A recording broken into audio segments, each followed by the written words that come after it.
Ini langsung dimulai berarti ya? Oke, langsung.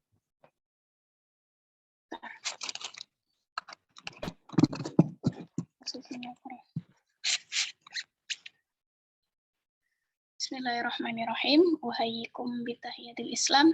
Assalamualaikum warahmatullahi wabarakatuh.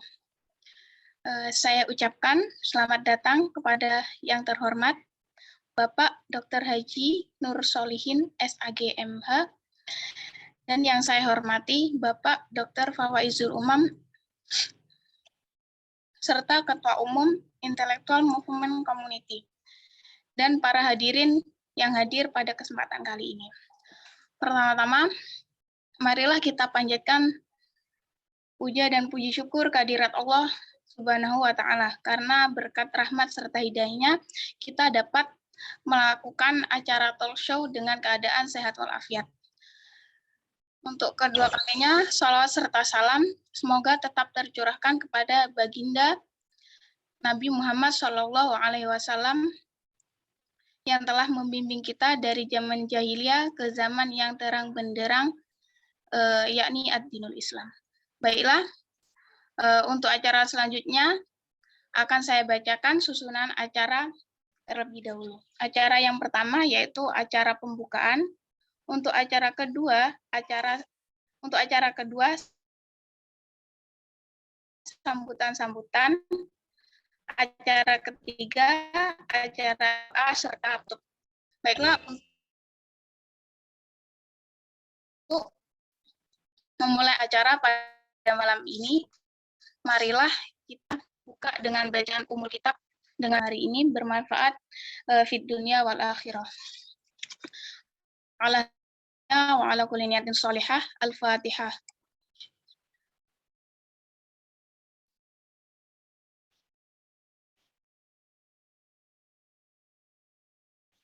Kemudian dilanjutkan acara selanjutnya, yakni sambutan-sambutan. Sambutan pertama akan dibawakan oleh Ketua Umum IMC periode 2021 hingga 2022, yakni Bung Tribudi Prasetyo. Padanya saya aturkan.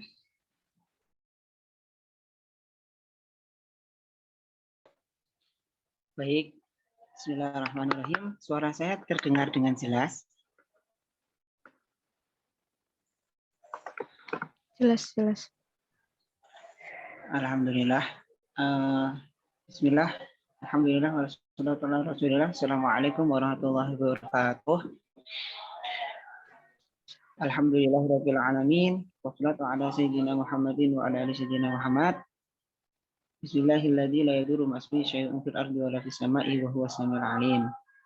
Alhamdulillah, yang terhormat kepada Bapak Dr. Fawaizul Umar MAG, yang saya hormati juga kepada pembina IMC Dr. Nur Solihin, ayahanda kita semua, dan semua tamu undangan, para peserta webinar ngobrol intelektual ini. Semoga kita selalu dalam lindungan Allah Subhanahu wa Ta'ala dan kita semuanya diberi kesehatan dalam pandemi ini. Salawat dan salam tak lupa kita panjatkan kepada Nabi Muhammad SAW. Semoga kita nanti dapat bertemu dengan beliau, mendapatkan syafaatnya beliau hingga yaumul qiyamah. Kita selamatan. Amin. Allahumma amin. Baik, terima kasih kepada moderator MC yang telah memberikan kesempatan untuk saya. Pada intinya, pertama saya ucapkan banyak-banyak terima kasih kepada panitia yang telah menyelenggarakan kegiatan ini. Semoga kegiatan ini terus istiqomah dan tetap semangat kita untuk belajar, berkarya, dan juga berbagi sesama. Dalam hal ini, tema yang diambil adalah kekeringan epistemologi. Jadi jelas bahwasanya mahasiswa, di kalangan mahasiswa ini kita sangat-sangat benar-benar membutuhkan kajian-kajian, membutuhkan intelektual yang sesungguhnya, yang ini yaitu intelektual organik yang kita pahami semuanya. Jadi di sini kita benar-benar wadah, memberikan kesempatan buat semuanya untuk belajar bersama. Jadi kita mengkritisi, belajar bareng-bareng, berpikir kritis, dan untuk apa dan bagaimana dan tujuannya sebagai mahasiswa. Di sini saya terima kasih sebanyak-banyaknya, tetap semangat, dan untuk semuanya kita simak dengan baik-baik. Semoga kajian ini mendapatkan manfaat untuk kita semua. Sekian dari saya. Wabillahi taufiq wal hidayah. Wassalamualaikum warahmatullahi wabarakatuh. Waalaikumsalam warahmatullahi wabarakatuh. Terima kasih untuk Ketua Umum IMC. Kemudian untuk sambutan yang kedua akan dibawakan oleh pembina sekaligus pendiri komunitas IMC, yaitu ayah kami, di Nur Solihin SAG MH. Padanya kami persilahkan.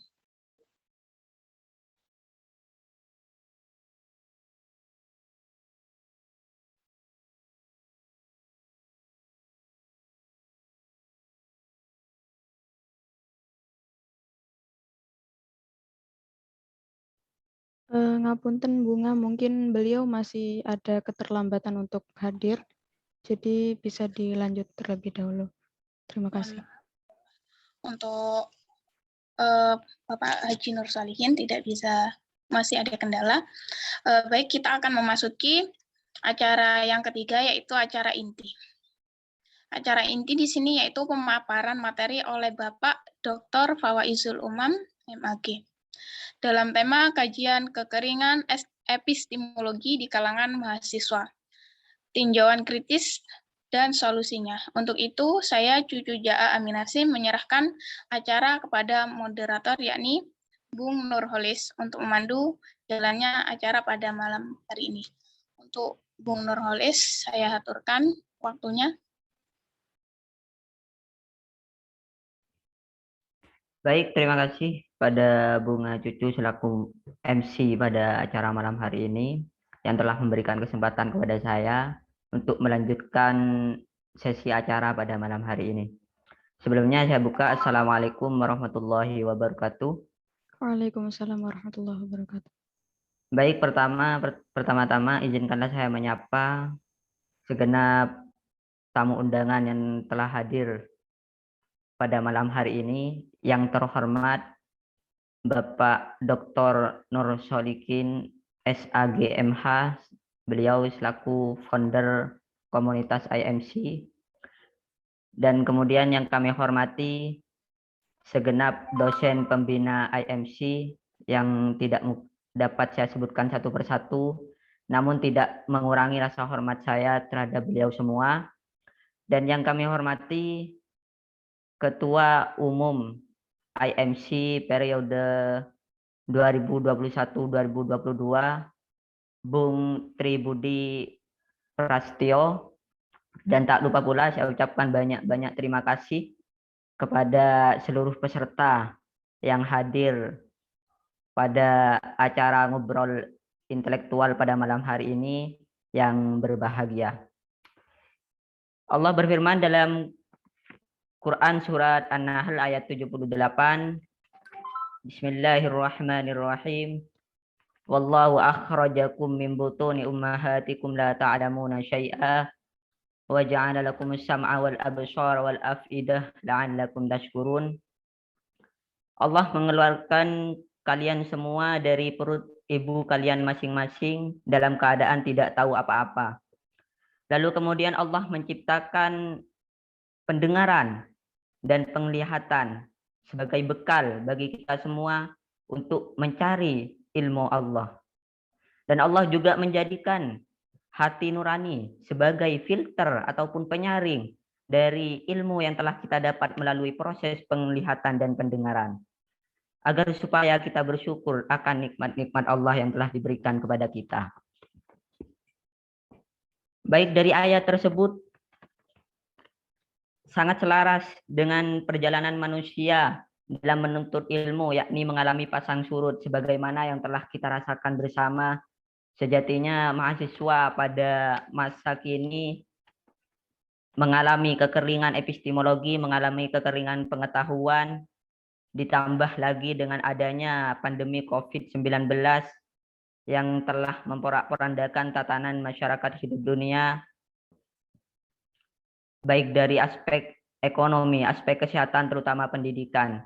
Sehingga kajian-kajian seperti ini menjadi penting untuk terus kita lakukan agar kita bisa mengetahui dan kita bisa menyirami aspek intelektual kita, sehingga kita dapat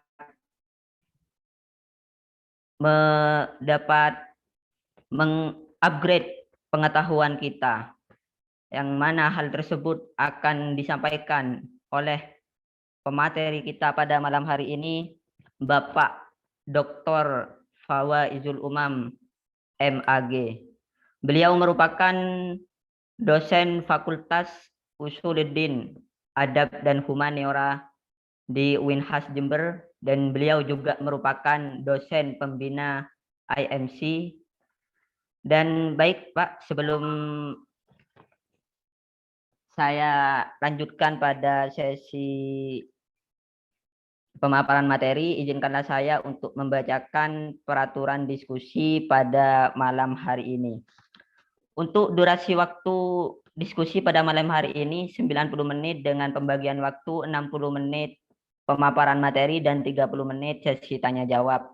Adapun aturan yang ditetapkan pada sesi diskusi pada malam hari ini ialah mematikan mikrofon jika tidak berkepentingan, dan kami akan buka sesi tanya jawab untuk 3 penanya terlebih dahulu, dan jika itu ada waktu lebih nantinya kita akan sambung ke sesi tanya jawab yang berikutnya. Dan untuk feedback kami batasi 2 feedback dari setiap pertanyaan, dan juga etika bertanya ialah menghidupkan raise hand pada fitur Zoom meeting, dan kemudian memperkenalkan diri dengan menyebutkan nama, instansi, dan alamat. Mungkin hanya itu ya peraturan diskusi pada malam hari ini. Untuk mempersingkat waktu, selebihnya saya serahkan pada Bapak Fawaizul Umam untuk memaparkan materinya. Kepada beliau kami haturkan.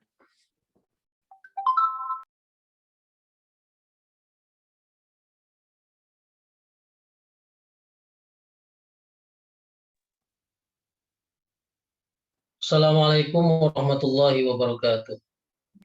Waalaikumsalam warahmatullahi wabarakatuh.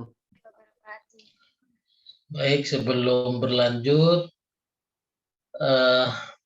saya ingin video semua dihidupkan ya, biar saya tidak merasa sendirian bicara. Tidak keberatan ya? Semangat. Dihidupkan videonya. Monggo peserta yang tidak berhalangan untuk menghidupkan kamera diharapkan untuk on cam ya. Baik. Terima kasih saya sampaikan kepada Nurholis yang malam ini berperan sebagai fasilitator sekaligus moderator dari forum diskusi kita pagi malam ini, dan juga saya berterima kasih kepada MC yang sudah berkenan untuk mengajak saya diskusi. Kepada saya disodorkan satu tema yang bukan hanya menarik menurut saya, tapi penting dan mendesak untuk dipahami, untuk disadari, dimaknai, dan seterusnya nanti disikapi. Ini menyangkut dengan status kita sesungguhnya sebagai seorang intelektual atau calon intelektual. Apalagi kalau Anda ingin menahbiskan diri sebagai calon intelektual organik. Maka membincang tema ini menjadi bukan hanya menarik, tapi juga penting dan mendesak untuk diperbincangkan, disadari bahwa ini adalah bagian dari akar masalah yang kalau tidak disikapi dari sedari dini, ini bisa membuat bukan hanya kita akan gagal menjadi intelektual, tapi justru akan menjadikan kita berpotensi untuk anti intelektualitas. Ya, itulah mengapa saya kemudian berterima kasih teman-teman meminta saya untuk mengajak mendiskusikan tema ini secara bersama-sama ya. Kemarin saya sebenarnya udah minta kepada pengundang, saya lupa namanya, perempuan atau laki-laki. Kemarin itu saya meminta kisi-kisi yang diinginkan, ya, kisi-kisi yang diinginkan oleh teman-teman. Ya. Tapi nampaknya tidak disebut, cuman menyebutkan temanya saja. Kisi-kisi itu penting, kisi-kisi materi yang Anda inginkan itu penting saya ketahui agar saya bisa menyesuaikan dengan kondisi faktual dari problem yang Anda hadapi. Karena tidak diberi kisi-kisi, tentu saya menggunakan perspektif saya sebagai orang yang secara usia tidak muda, meskipun ya tidak tua banget lah, ya, sebagai orang yang tidak lagi muda. Padahal problem Anda dan problem saya, katakanlah sebagai seorang intelektual atau yang mendaku diri sebagai intelektual itu berbeda, ya. Tapi karena tidak diberi kisi-kisi kemarin, maka saya ingin membuka panggung yang jauh lebih lebar kepada Anda untuk menjadikan apa yang saya tawarkan, yang akan saya sampaikan nanti benar-benar menjadi diskursus yang terbuka. Baik, saya ingin memulai dari istilah ya. Ini di streaming ya? Di record Bapak, hanya di record Oh, saja. record aja. Bukan streaming di apa itu di YouTube ya, bukan ya? Oke, nggak apa-apa. Untuk selanjutnya biar menjadi apa ya? Menjadi forum terbuka, tidak hanya untuk teman-teman AMC, mungkin ini dibikin streaming ya untuk forum-forum ini. Jadi semua orang bisa ikut terlibat, kecuali untuk hal-hal yang bersifat internal, nggak apa-apa, jangan di streaming ya. Mungkin apa bikin di akun YouTube AMC ya, saya nggak tahu sudah punya atau tidak. Nanti sehingga AMC itu benar-benar menyediakan ruang ini free market idea. Jadi ide tentang apa? Pasar bebas ide-ide, begitulah kira-kira. Baik, saya ingin mulai dari diksi ya, dari pilihan istilah. Kekeringan epistemologi ya sebenarnya lebih tepat menurut saya epistemologis ya. Jadi kekeringan yang bersifat epistemologis, kekeringan epistemologis, bukan epistemologi. Karena epistemologi itu nggak pernah kering, ya, selalu kuyup. Tapi kekeringan itu terjadi di banyak hal, sehingga epistemologis itu memberi atribusi terhadap kekeringan. Sebenarnya ini diksi yang sangat konotatif ya. Sebenarnya akan lebih tepat menurut saya kalau problem yang Anda gelisahkan itu diberi satu diksi yang lebih denotatif, yaitu krisis epistemologis. Ya. Selanjutnya sama saja. Jadi kekeringan epistemologis itu nanti Anda akan, kalau Anda ada yang angkatan-angkatan lama, pasti paham bahwasanya problem pertama yang harus Anda selesaikan itu adalah problem definisi. Makanya di proposal penelitian, terutama yang kuantitatif, penghampiran kuantitatif, itu menggunakan definisi istilah. Itu penting agar kita memiliki frame yang sama untuk memindai masalah. Gitu ya. Nah, saya bersepakat dengan pilihan tema ini karena nampaknya Anda menggelisahkan hal yang sama, yang saya juga selaku orang yang berusia tidak terlalu tua sih, meskipun tidak muda lagi, itu menganggap kita, ya, masyarakat kita atau para akademisi, mahasiswa lah katakanlah, itu benar-benar mengalami krisis epistemologis. Sementara di akademisi tua yang sudah merasa selesai, ya, orang-orang yang seangkatan saya sudah merasa selesai berkarya, sudah merasa sudah banyak berkarya, itu bukan lagi mengalami krisis epistemologis, tapi cenderung mengalami kematian epistemologis. Nah, yang sungguh-sungguh sedang mengalami krisis epistemologis sebenarnya bukan kaum tua, tapi Anda, kaum muda. Ya. Krisis epistemologis itu menjadi apa? Kalau dirunut itu ya berkait dengan makna epistemologi sendiri. Ya. Epistemologi itu dalam diskursus filsafat ilmu itu sering didefinisikan sebagai lazim, ya, bukan sering. Lazim didefinisikan sebagai a branch of philosophy which investigates the origin, yaitu jadi sebuah cabang filsafat yang menginvestigasi, menyelidiki, menelusuri, mengkaji. Apa yang dikaji? The origin, ya, asal usul. Yang kedua, structure, struktur bangunan. Kemudian yang ketiga, methods. Yang keempat, validity of knowledge. Validasi pengetahuan. Jadi epistemologi itu cabang filsafat, ya, which investigates the origin, structure, methods, and validity of knowledge.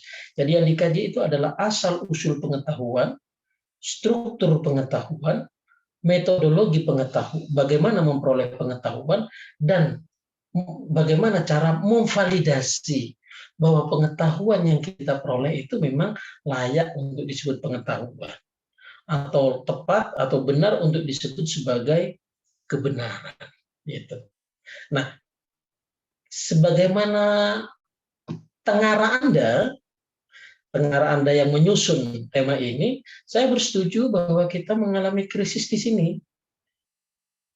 Kita mengalami keterbatasan keterampilan metodologis. Kita terbatas dalam memilih metodologi.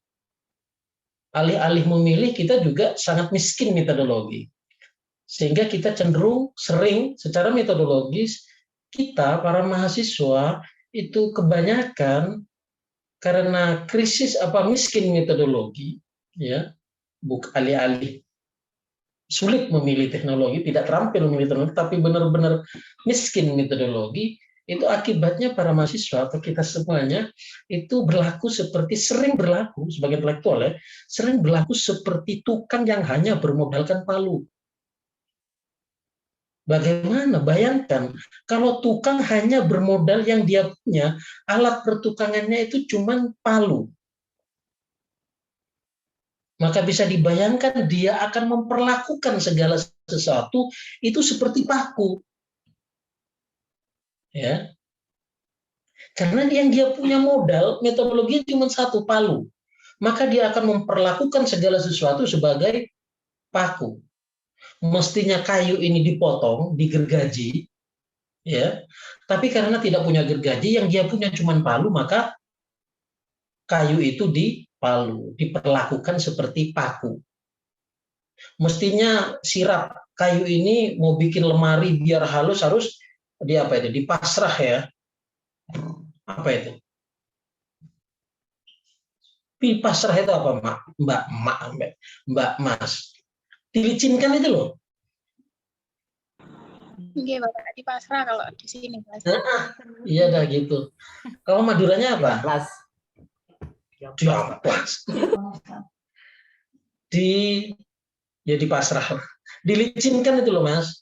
Tapi karena dia tidak punya pasrah, mestinya dihalusin, dia pukul seperti memukul paku. Karena dia cuma punya palu saja. Nah, bayangkan, ya, kita Misalnya para akademisi ini yang dipunyai cuman metode apa misalnya, metode deskriptif misalnya, atau metode pengumpul data yang dia tahu cuma wawancara. Dia nggak paham itu observasi, tentang jenis-jenis teknik observasi, dia nggak paham itu. Maka bisa dibayangkan, dia ketika pengen harusnya observasi, dia melakukan wawancara. Semua orang dia temui untuk wawancara. Meskipun orang itu tidak memiliki kaitan apapun dengan subjek penelitian Anda. Ya, jadi bisa dibayangkan kalau kita miskin metodologi. Nah, metodologi itu bagian dari epistemologi. Miskin juga di dalam misalnya bagaimana membangun struktur pengetahuan, nggak tahu. Terus miskin juga di dalam bagaimana cara memvalidasi. Karena tidak setiap data itu benar, ya, tidak setiap fakta itu layak untuk disebut sebagai data, maka kita cenderung kemudian menggebiah-uyah. Ya, seluruh fakta dianggap data, padahal tidak setiap fakta itu bisa layak untuk disebut data. Bagaimana caranya agar itu benar-benar data itu adalah benar, tepat, ya, dan memang sesuai dengan apa yang kita inginkan, maka kita harus memvalidasinya. Nah, epistemologi mengajarkan kita bagaimana cara-cara memvalidasi bahwa suatu pengetahuan itu yang kita kumpulkan itu benar-benar pengetahuan yang benar. Bahwa fakta yang kita kumpulkan itu benar-benar layak untuk disebut data dan seterusnya. Ya. Jadi di dalam filsafat ilmu ada satu bagian yang disebut epistemologi. Ada 3 pilar ya. Ada 3 domain. Ontologi, epistemologi, dan apa? Aksiologi. Aksiologi. Apa? Aksio apa? Aksiologi, Pak. Aksiologi. Oke, aksiologi. Ya. Nah, kita ini masih kekeringan epistemologis. Ya, kita masih bicara pada konteks krisis epistemologis. Nah, kalau Anda memperkuat di aspek epistemologi saja, tanpa memperkuat pada saat yang sama di aspek ontologi dan aspek aksiologi, maka kebenaran Anda tidak akan benar-benar utuh, tidak akan komprehensif. Maka krisis epistemologis itu akan bisa berimbas kepada terjadinya krisis aksiologis. Dan itu juga nanti akan berkelindan dengan terjadinya krisis ontologis. Ya, misalnya kita uji coba dalam hal memandang masalah. Apa sih yang disebut masalah itu? Siapa yang bisa bilang? Apa masalah? Masalah.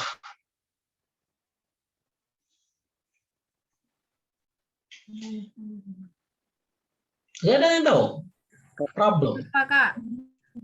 Sesuatu yang dipersoalkan. Kalau nggak dipersoalkan berarti bukan masalah. Kurang lebih seperti itu. Misalnya bagi Anda, mahasiswa yang sedang meminta keringanan UKT, dan misalnya kampus tidak memenuhi itu masalah bagi Anda. Tapi bagi teman-teman lain yang katakanlah sedang tidak diuji, orang tua kalian tidak diuji dengan keterbatasan materi, tidak menerima keringanan UKT bukan masalah. Apakah berarti kemudian bahwa menjadi masalah karena ada mahasiswa yang mempersoalkan? Kan tidak. Apa sesungguhnya masalah itu? Apa masalah? Problem. Definisinya. Sesuatu yang tidak diharapkan. Sesuatu yang tidak diharapkan. Kalau misalnya silsilu, tipe laki-lakinya, tipe laki-laki suami yang diinginkan adalah tribudi. Tapi tribudi akhirnya memilih laki-laki lain, perempuan lain. Yang datang di hadapannya Nurholis. Apakah Nurholis itu masalah? Hanya karena dia tidak diharapkan? Kan tidak. Nurholis bisa, meskipun tidak Anda harapkan sebagai suami, tapi minimal kan bisa jadi tukang ojek, ya. Suruh minta tolong bantu fotokopikan makalah, gitu kan. Jadi masalah, coba diingat-ingat. Ini keterbatasan Anda menyebut apa itu masalah, ini salah satu tanda bahwa Anda sedang mengalami krisis epistemologis. Lebih fatal lagi adalah menurut saya krisis ontologis tepatnya. Karena Anda belum paham apa hakikat masalah. Nah, masalah inilah ya, yang di dalam diskursus intelektual itu coba dipecahkan, coba diselesaikan, dimaknai, disikapi, dipecahkan, dan diberikan solusi oleh seorang intelektual. Ya. Anda pernah dengar tentang Dasein Dasolen ya? Pernah dengar? Maaf kurang jelas, Pak. Belum pernah, Pak.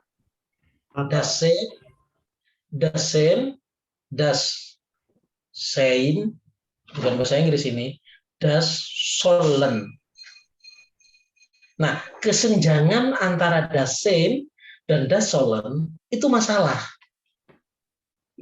Ketika ada gap, ada kesenjangan antara yang diinginkan dan yang terjadi, ada kesenjangan, maka itu masalah. Ketika ada kesenjangan antara yang seharusnya dengan yang senyatanya, maka itu masalah.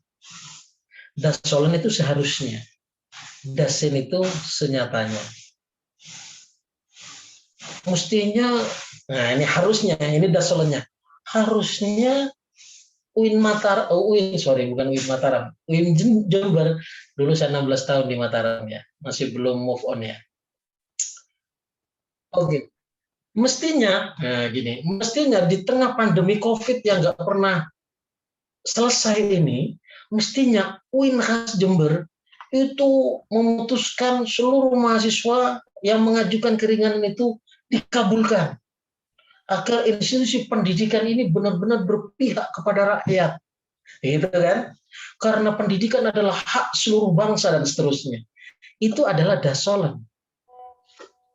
Tapi yang nyata terjadi, Daseinnya, rektor hanya meluluskan 400 atau 500-an mahasiswa yang diberi keringanan. Masih ada ribuan yang mengajukan keringanan, tapi tidak disetujui. Nah, ini masalah. Ya, karena ada kesenjangan antara yang terjadi dengan yang diinginkan, antara cita dan fakta, antara cinta dan cita-cita. Enggak pas ya, antara cita dan fakta, antara yang diinginkan dan kenyataan yang dihadapi. Nah, kalau ada kesenjangan antara itu, berarti itu masalah. Nah, masalahnya kalau kita tidak terampil dalam mengidentifikasi masalah, maka seluruh hal ya kita akan terjatuh melakukan idealisasi berlebihan sehingga idealisasi kita tidak realistis. Maka masalah yang terjadi sebenarnya bukan masalah, tapi dramatisasi terhadap masalah. Seperti itu. Maka mengidentifikasi masalah, kemampuan mengidentifikasi masalah adalah penyempurna dari kemampuan kita, keterampilan kita menyadari masalah. Nah, bagi seorang intelektual, menyadari adanya masalah dan terampil mengidentifikasi masalah, itu adalah tahap pertama yang harus dimiliki oleh seorang intelektual. Apalagi kalau Anda menghabiskan diri sebagai intelektual organik. Mau tidak mau Anda perlu membutuhkan keterampilan dalam mengidentifikasi masalah. Saya misalnya semakin tambah tua semakin ke belakang rambut ini, semakin botak. Bagi saya nggak masalah, tapi mungkin bagi mahasiswa sangat mengganggu fokus Anda. Andai Fawais itu seganteng Aliando Syarif atau Muhammad Iqbal, mungkin saya lebih mudah mencerna apa yang dia sampaikan. Mungkin gitu ya. Apalagi kalau Anda menggunakan paradigma empirisisme misalnya di dalam menilai sesuatu. Maka hal yang tidak mengenakan secara empirik itu akan sangat mengganggu kemampuan Anda di dalam memindai masalah. Dan itu mungkin saja, ya.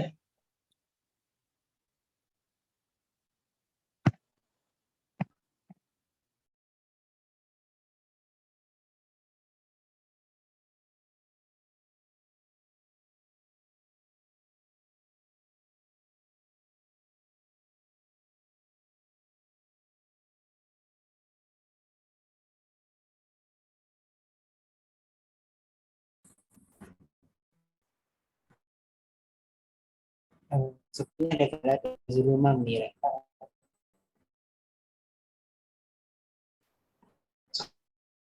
Mungkin beliau masih terkendala dengan sinyalnya ya. Ditunggu. Semakin buruk.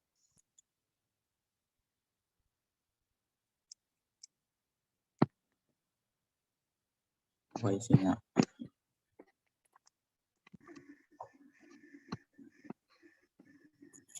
Halo? Ya, Sudah masuk ya? Ya, Kenapa? Pak, sudah. Oke. Baru Baik. sebentar. Baik. Jadi begitu, Anda sebagai seorang intelektual tentu saja dituntut untuk memiliki komitmen, ya. Komitmen apa? Komitmen untuk menyelesaikan masalah. Jadi seorang intelektual, apalagi intelektual organik seperti yang disebut oleh siapa itu? Antonio Gramsci. Dia mengatakan bahwa intelektual itu harus menjadi intelektual organik yang tidak hanya baik dan benar, tapi mampu melakukan perbaikan-perbaikan, mampu memproduksi kebenaran-kebenaran, seperti itu. Ya, jadi Anda harus punya komitmen untuk memahami masalah, untuk menyadari adanya masalah, dan untuk itu Anda dituntut untuk memiliki keterampilan, ya, keterampilan di dalam apa? Mengidentifikasi masalah, keterampilan di dalam memaknai masalah, ya, memaknai masalah ya seperti itu tadi, apa? Menganalisa masalah, memvalidasi masalah. Ini masih ruang epistemologis ya. Kemudian selanjutnya adalah Anda dituntut untuk memiliki keterampilan menyikapi masalah. Ya, nah, menyikapi masalah ini orientasinya tadi melakukan perubahan. Apalagi Anda yang sering disebut-sebut sebagai agent of social change, agen perubahan sosial. Ya, nah dalam hal ini saya punya tips, ya, tips yang harus Anda lakukan untuk menyuburkan apa? Menyuburkan epistemologi Anda. Di aspek epistemologi dulu ya, baru nanti ke aksiologi dan ontologi. Ada 3 tips yang harus Anda lakukan, ya. Yang pertama itu Anda harus banyak baca. Baca apa? Dalam konteks epistemologi tentu saja baca berbagai metode yang ditawarkan oleh berbagai disiplin ilmu, termasuk filsafat.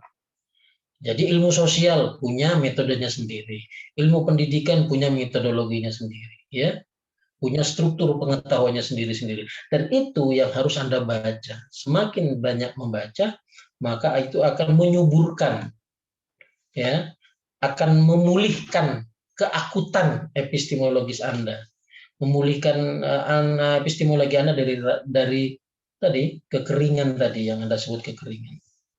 Jadi harus banyak baca. Ya, kemudian yang kedua harus banyak diskusi. Nah, terlibat di forum-forum seperti ini itu akan memperkaya Anda, minimal akan memperkaya kosakata.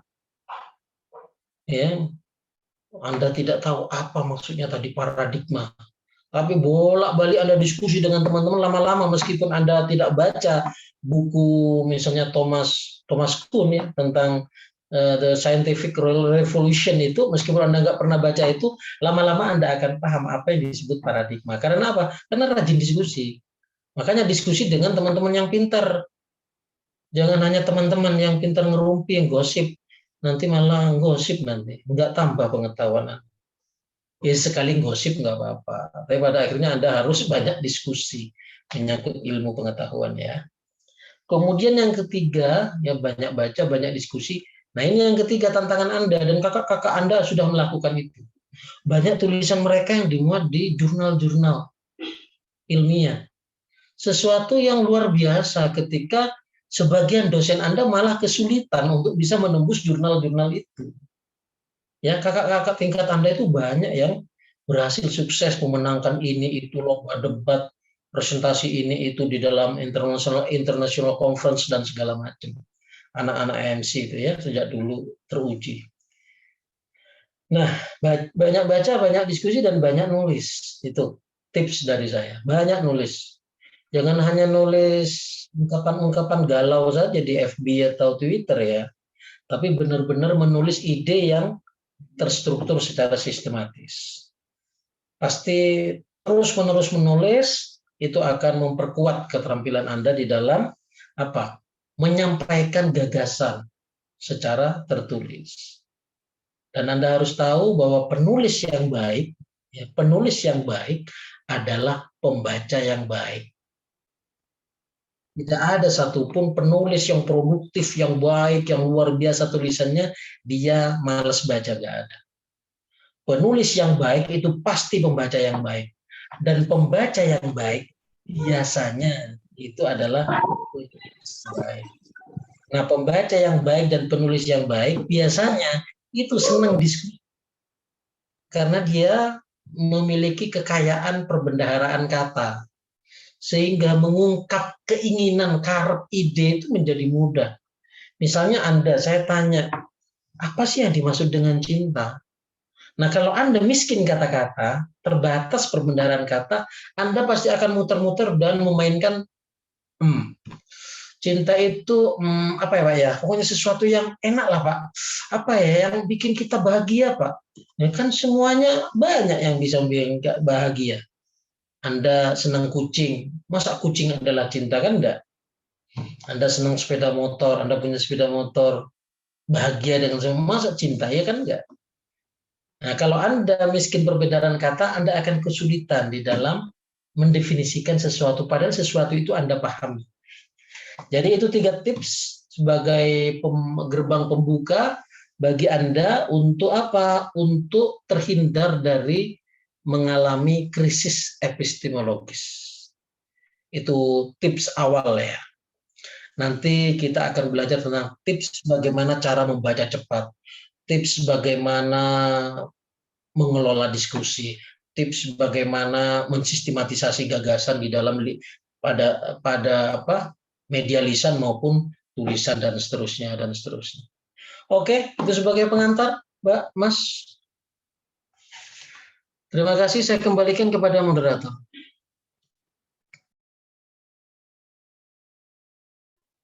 Baik, terima kasih untuk pemaparan yang sangat luar biasa dari pemateri kita malam hari ini, Bapak Fawaizul Umam. Untuk sesi selanjutnya ialah sesi tanya jawab. Saya berikan kesempatan 3 orang penanya pertama. Bagi yang ingin bertanya, silahkan raise hand dan membuka mikrofonnya untuk menyampaikan pertanyaannya dengan menyebutkan nama dan asal instansi dan alamatnya.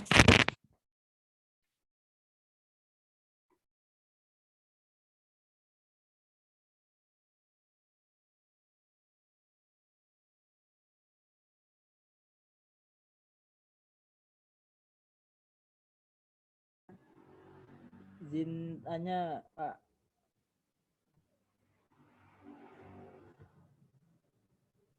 Jadi monggo silakan sampaikan nama dan instansinya. Assalamualaikum warahmatullahi wabarakatuh. Waalaikumsalam. Izin bertanya, Pak. Kemarin itu kan saya baca tulisan mengenai kemarin itu saya baca tulisan mengenai definisi, Pak. Jadi dari definisi itu terkadang mengekang kita dalam berpikir, Pak. Jadi ketika kita mencari satu hal kan pintu awalnya adalah definisi, Pak. Nah, kemudian bagaimana kita terlepas dari kerangkeng definisi tersebut? Padahal kita ingin mengenal satu hal kan kita butuh definisi tersebut, Pak. Terima kasih, Pak.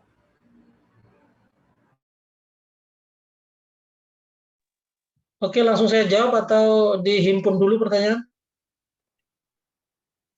Boleh langsung dijawab, Pak. Oke, langsung saya jawab. Oke, dalam satu hingga tingkat tertentu, saya setuju bahwa definisi sesungguhnya adalah penjara. Ya. Kata itu dan maknanya sesungguhnya adalah penjara. Sementara keinginan, perasaan, ide kita itu sebenarnya tidak bisa diringkas atau disederhanakan di dalam satu kata atau dua kata yang kita sebut sebagai definisi. Ya. Tapi definisi itu tetap penting. Ya, definisi itu tetap penting untuk membedakan. Misalnya, ya, kacamata. Ketika saya meminta Anda saya meminta Anda untuk mengambilkan kacamata. Di samping kacamata itu ada ballpoint ini, ada botol aqua ini 3. Saya minta tolong kepada Anda, Mas Tri, tolong ambilkan kacamata. Kalau Mas Tri tahu tentang definisi kacamata, dia tidak akan mengambil ballpoint ini.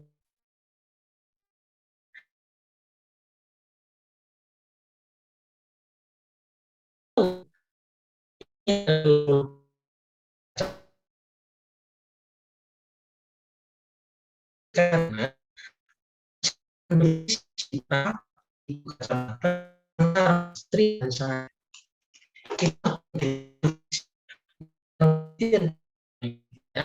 kita diminta untuk memberikan definisi personal. Definisi itu juga menjadi penjara, ya. Kita kalau kita bertahan pada satu definisi, misalnya ballpoint ada.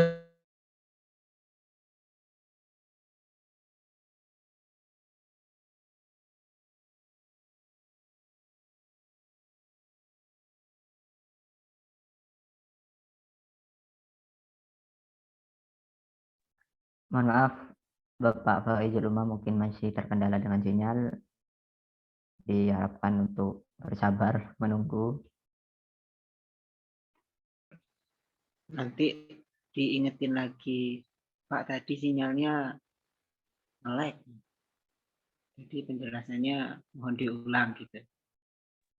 Oke, siap. Halo, terdengar suara saya? Mohon maaf, Pak. Tadi sinyal jenengan nge-lag, Pak. Mungkin bisa diulang Halo? kembali. Ya, Pak. Enggak. Tadi sinyal jenengan kurang baik, Pak. Mungkin bisa diulang kembali penjelasan dari beliau.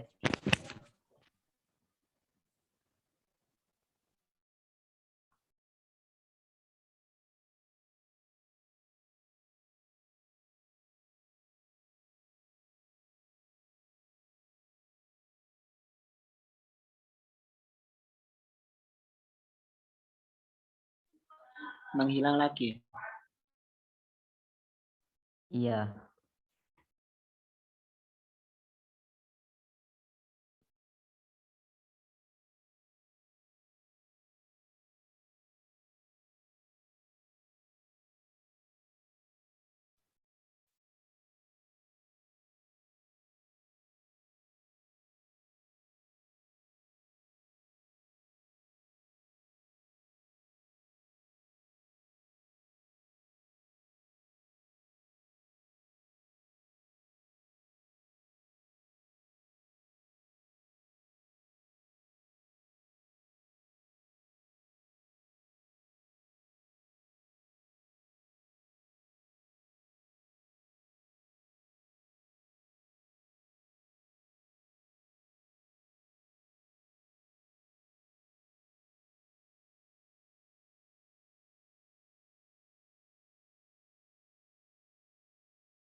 Mungkin dari peserta yang lain ingin bertanya, silahkan persiapkan pertanyaannya sembari menunggu Bapak Faiz bergabung kembali di tengah-tengah kita. Ya, Bu. Boleh di kolom chat kalau memang tidak mau pick up. Ya, bisa ditulis di kolom chat ya. Jadi sebagai stimulus bahwa epistemologi itu merupakan pembahasan dari asal-usul pengetahuan dan struktur pengetahuan tentang metodologi pengetahuan dan memvalidasi ataupun membenarkan pengetahuan. Jadi epistemologi itu merupakan dasar apakah pengetahuan itu bisa disebut ilmu atau tidak.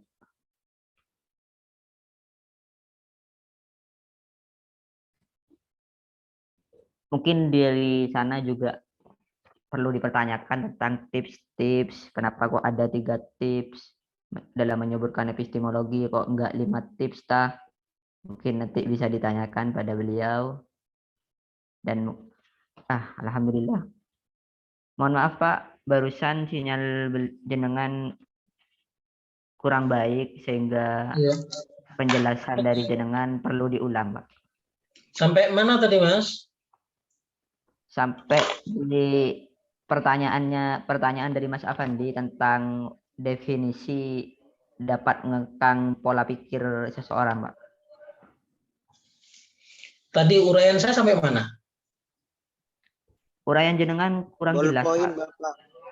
Ya, di ballpoint. Dengan kaca. Oke. Baik. Ballpoint, ya. Sampai di ballpoint. Nah,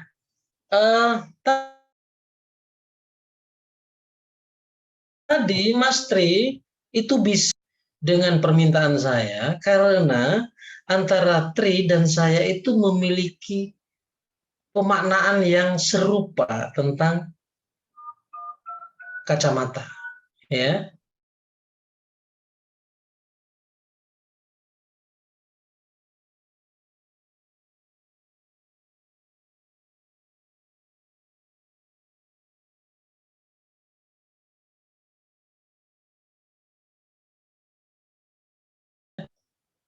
Maka dia tidak itu Tri kemudian memaknai kacamata yang sibuk cari cermin, kemudian tidak salah pilih di dalam menjalankan perintah saya untuk mengambilkan kacamata. Nah, itu pentingnya definisi. Tapi definisi itu juga menjadi penjara buat kita. Misalnya ballpoint ini, ya. Ballpoint ini definisi yang umum, ya. Misalnya Anda menggunakan definisi ini. Ballpoint adalah sebuah alat tulis yang kita gunakan untuk menuangkan ide secara tertulis di atas kertas. Misalnya itu ada definisi. Jadi ketika saya meminta Tri untuk tolong ambilkan ballpoint, maka dia hanya berpikir bahwa ballpoint itu adalah alat tulis. Ya. Dia tidak akan memberikan ke saya ini, ya, ballpoint ini sebagai alat untuk ngorek kuping saya. Padahal ini memiliki aspek kemanfaatan secara aksiologis untuk mengorek kuping juga. Bukan hanya semata-mata alat untuk menuangkan gagasan secara tertulis. Ketika kuping saya gatal, saya ambil tutupnya. Apakah ini bisa disebut ballpoint? Iya, ballpoint, tapi dia tidak memiliki fungsi sebagai alat untuk menulis. Jadi bayangkan kalau Anda tidak memiliki cotton bud, tidak ada cotton bud, tidak ada bulu ayam untuk ngorek kuping Anda misalnya, maka Anda akan bertahan dan membiarkan kuping Anda kesakitan atau kegelian karena kotor. Anda tidak pernah berpikir bahwasanya ballpoint ini bisa digunakan juga untuk mengorek kuping. Paham maksud saya ya?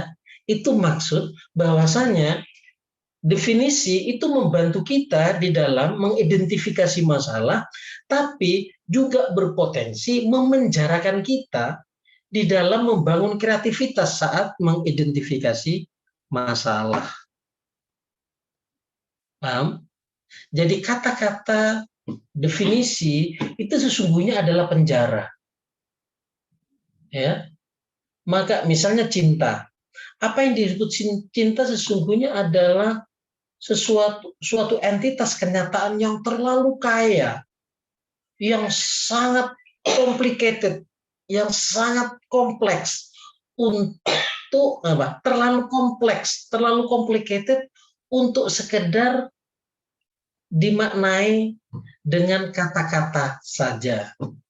Maka orang kemudian merasa kesulitan mendefinisikan cinta karena selain karena keterbatasan kata-kata, dia juga berpotensi terpenjarakan oleh kata-kata, sehingga dia hanya menggunakan definisi cinta ala Rumi misalnya, atau ala Khalil Gibran misalnya, atau Rabindranath Tagore dan segala macam seperti itu. Jadi definisi itu sesungguhnya adalah kunci pembuka, itu pentingnya. Tapi yang terpenting sesungguhnya adalah kemampuan kita untuk menciptakan definisi-definisi baru. Kita tetap membutuhkan satu definisi untuk memahami masalah, tapi pada akhirnya dari masalah itu, kalau kita kreatif, itu bisa menumbuhkan kemampuan kita untuk menciptakan definisi-definisi baru dari sesuatu yang kita kaji. Jadi ini memang penjara, tapi sesungguhnya penjara ini adalah ruang bagi kita untuk menciptakan ruang yang seluas-luasnya bagi tumbuhnya kreativitas. Seperti itu. Seperti entitas tentang Allah. Allah itu tak sesuatu yang tak terhingga. Dan manusia dengan kedoifan masing-masing itu menciptakan definisi-definisi tentang Allah. Ya, Allah itu satu. Tapi definisi tentang Allah kan banyak. Pemaknaan tentang Allah kan banyak. Makanya muncullah berbagai firqah di dalam tradisi ilmu kalam klasik misalnya. Banyak muncul firqah Asy'ariyah, Maturidiyah dipilah lagi menjadi Bukhara dan Samarkand, ada Mu'tazilah dibagi-bagi lagi, ada Syiah Itsna Asy'ariyah, ada Syiah Zaidiyah, ada Syiah Ismailiyah dan segala macam. Masing-masing memiliki definisi sendiri-sendiri tentang Allah. Jadi definisi itu sesuatu itu tidak bisa sesungguhnya sesuatu itu punya potensi untuk melahirkan berbagai definisi-definisi. Maka jangan pernah terpaku pada satu definisi saja. Pernyataan jangan pernah terpaku pada satu definisi saja tentang sesuatu itu sebenarnya senada dengan pernyataan, dengan ungkapan jangan pernah terpaku pada satu perspektif atau satu paradigma saja di dalam memahami masalah atau memahami kenyataan. Makanya agar tidak mengalami krisis epistemologis, Anda harus membuka diri terhadap kemunculan, terhadap berbagai paradigma yang mungkin saat ini Anda nilai kurang tepat. Mungkin dalam konteks berbeda, setahun lagi, 2 tahun lagi misalnya, mungkin Anda akan beralih pada paradigma yang sama sekali baru dan meninggalkan paradigma yang Anda anut hari ini, termasuk soal definisi tadi. Ya, seperti itu. Jadi definisi itu membantu kita, tapi pada saat yang sama definisi itu bisa berpotensi memenjarakan kreativitas kita. Maka yang bisa kita lakukan, bertolaklah dari satu definisi, setelah itu perkaya realitas itu dengan berbagai definisi-definisi. Ya. Paham saya? Dan itu berlaku untuk semua aliran kefilsafatan, semua aliran filsafat yang ada dalam rumpun epistemologis ya. Anda mau pakai empirisisme, rasionalisme, positivisme, neopositivisme dan segala macam itu bisa Anda gunakan.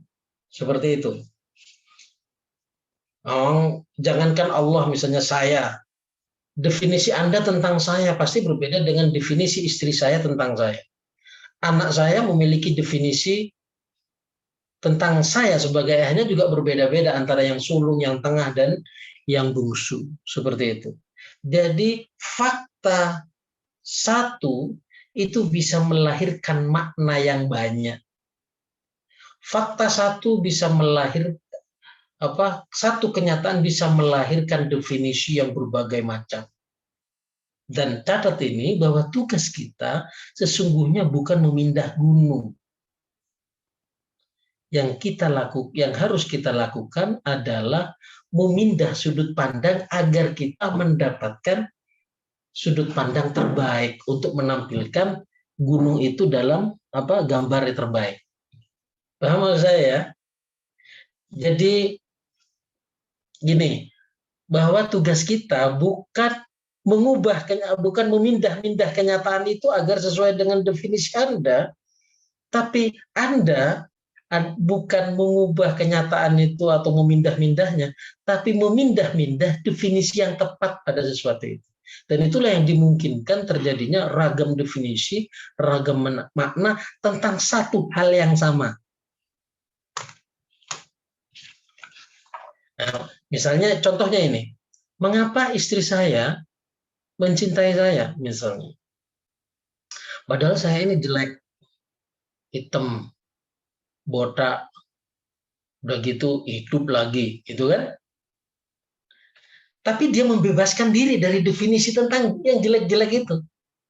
Dia mengubah sudut pandangnya tentang saya. Bahwa laki-laki terbaik bukan botak atau gondrongnya, bukan mancung atau peseknya, bukan hitam atau putihnya. Tapi istri saya membuat definisi tentang lelaki ideal itu yang sama sekali berbeda dengan perempuan lain. Sehingga perempuan lain itu tidak memilih saya, dan istri saya memilih saya sebagai suaminya. Kenapa? Karena definisi laki-laki yang baik, istri saya dan perempuan lain yang tidak memilih saya itu berbeda. Padahal faktanya itu satu, saya. Dalam hal ini, istri saya menciptakan definisi tentang apa itu fawais, tapi pada saat yang sama dia membebaskan diri dari penjara satu definisi. Daripada dia terpenjara tentang satu definisi, dia membebaskan dirinya, memerdekakan dirinya, dan menciptakan satu definisi yang membuat dia nyaman terhadap definisi itu, dan ketika definisi itu dilekatkan pada saya. Itu maksudnya. Ya. Jadi ketika gunung itu kalau dipotret dari sini nggak indah kayaknya, ini penuh batu-batu, maka bukan kemudian mengubah gunung itu, menjadikan bukit atau dibikin bundar sesuai dengan keinginan kita, enggak. Tapi memindah perspektifnya, memindah sudut pandang. Oh, kalau dari situ jelek, kalau difoto dari sini menjadi kelihatan lebih indah. Mah, ambil sudut pandang itu. Sama kalau misalnya, kalau dari pinggir, saya itu kelihatan jelek. Hidung saya kelihatan pesek, cangkem merongos, dan kemudian leher itu berdagu menjadi 3 kalau di pinggir. Maka jangan sekali-kali memutus saya dari pinggir. Kalau dari depan kelihatan suram, jangan foto dari depan. Kalau dari atas kelihatan botaknya, Pak. Jangan foto dari atas. Kayaknya yang lebih indah dari belakang. Nah, ambil dari belakang. Maka Anda akan lihat saya seperti anak SMA kelas 1. Itu kan? Jadi cari sudut pandang terbaik. Bahwa kemudian berbeda dengan definisi pemandangan orang lain itu biasa. Makanya satu objek yang sama itu bisa melahirkan kesimpulan berbeda. Itu penelitian, ya kan? Terutama penelitian sosial. Anda meneliti mahasiswa IAIN sekarang, banyak pacaran. Anda menyimpulkan bahwa pacaran itu sangat mengganggu, Pak. Tapi orang lain melakukan penelitian yang sama, fokus yang sama, tapi dengan menggunakan perspektif dan metodologi berbeda, bisa melahirkan kesimpulan berbeda. Oh, enggak, Pak. Ternyata pacaran itu justru memotivasi mahasiswa untuk semakin serius belajar. Coba, satu fenomena melahirkan 2 kesimpulan berbeda. Apakah mungkin? Mungkin. Kenapa bisa mungkin? Karena itu ragam definisi, ragam paradigma dan perspektif. Saya rasa gitu. Jadi jangan alergi dengan definisi, tapi pada saat yang sama berikan keleluasaan diri untuk menciptakan definisi-definisi agar Anda tidak terpenjara oleh definisi. Ketika dosen Anda mengatakan yang benar ini, tidak lantas ini kata dosen saya yang benar ini, belum tentu. Makanya Anda harus melakukan kritik. Kritik apa? Kritik epistemologis. Makanya kemarin saya di kelompok kapan itu, saya memberikan tugas, saya nggak tahu, itu tetap menjadi tagihan saya ya. Tugas untuk mengkritik bangunan epistemologi, bangunan struktur keilmuan dari transformasi IAIN menjadi UIN. Kritik dari berbagai aspek itu. Nanti dimunculkan di web atau apa, sehingga terbaca oleh semua orang. itu kan rumusan para dosen. Yang menurut dosen itu baik, saya termasuk di dalamnya. Saya ikut membantu merumuskan itu. Kadis Solihin, ayah Anda ikut merumuskan itu.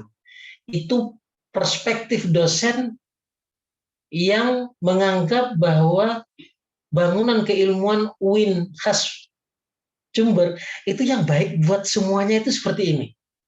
Tapi itu kan perspektif dosen, bukan perspektif mahasiswa. Boleh jadi perspektif mahasiswa tidak. Buktinya hari ini yang menurut kita ideal, menurut dosen ideal, hari ini dibantah oleh mahasiswa dengan demo berhari-hari kan? Seperti itu. Mungkin demikian. Silakan, mungkin ada respon balik atau gimana? Baik, terima kasih. Kalau saya terlalu panjang, Anda bisa langsung interupsi memotong ya. Oke. Tidak, Pak. Masih panjang waktunya ini, Pak. Silakan. Baik, terima kasih. Mungkin ada feedback dari penanya. Mas Afandi.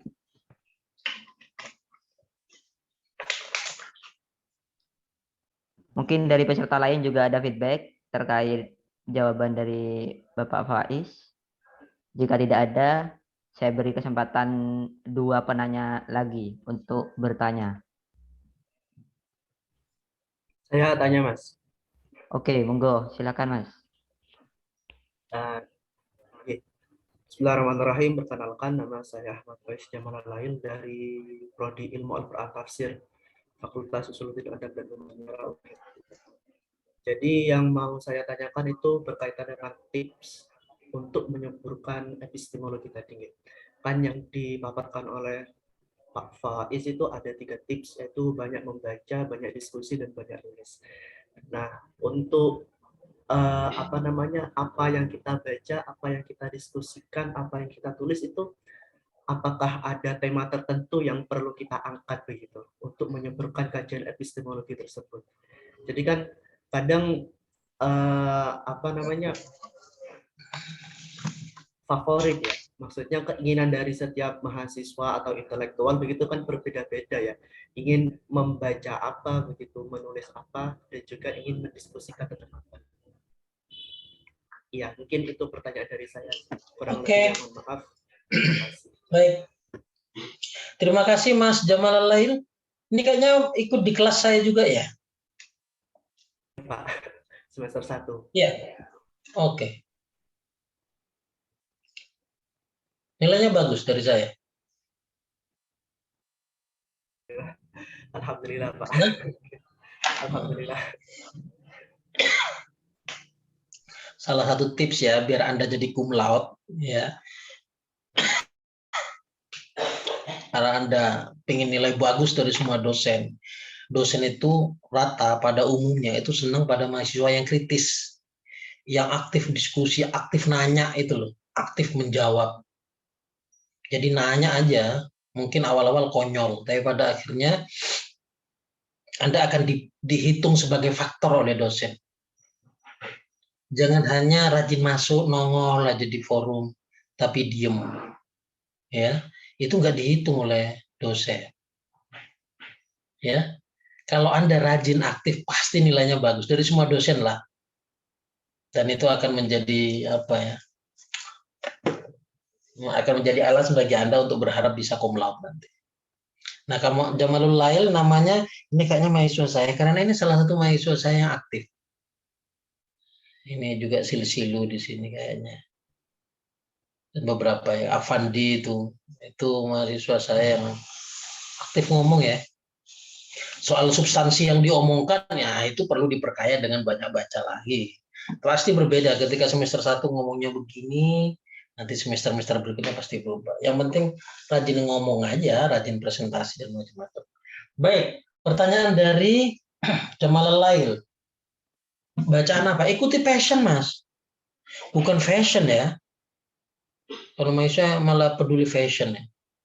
Bukan passion. Apa passion itu? Bukan potion ya. Potion itu racun. Passion. Passion. Apa passion itu? Ngikuti ini. Gairah keilmuan Anda, minat keilmuan. Minat keilmuanmu itu apa? Anda mungkin tarbiyah, tapi saya menyenangi tata boga, Pak. Nah, ikuti passion itu. Ikuti minat keilmuan itu. Boleh jadi Anda keluar dari tarbiyah bukan menjadi guru RA atau guru MI, tapi malah menjadi seorang chef internasional. Bisa jadi, toh? Chef internasional gelarnya SPDI Perjuangan. Bagus. Ya.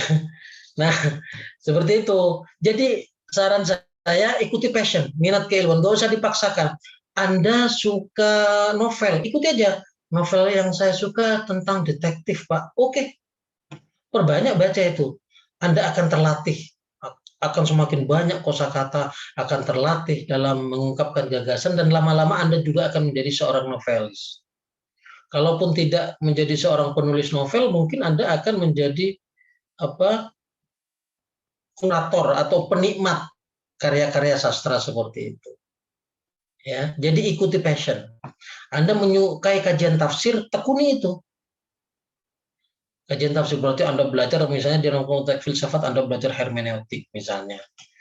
Kalau dalam kajian tafsir klasik berarti Anda belajar tentang berbagai metodologi tafsir, ada tafsir tahlili, tajzi'i, dan seterusnya. Seperti itu. Jadi saran saya agar Anda menikmati aktivitas membaca, diskusi, dan menulis, ya, agar Anda bisa ikuti minat keilmuan Anda, hobi apa, bidang keilmuan yang ingin Anda tekuni itu apa. Tapi untuk sementara ini, ketika ketika Anda punya kesempatan untuk berkenalan dengan teman-teman dari latar belakang keilmuan yang berbagai macam, ada tarbiyah, segala macam, Anda jangan mengekskomunikasi diri ke dalam satu bidang keilmuan.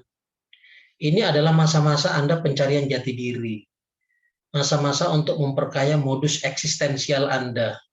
Boleh jadi sekarang Kois masuk IAT, karena pinter bahasa Arab saya pengen jadi mufassir, Pak.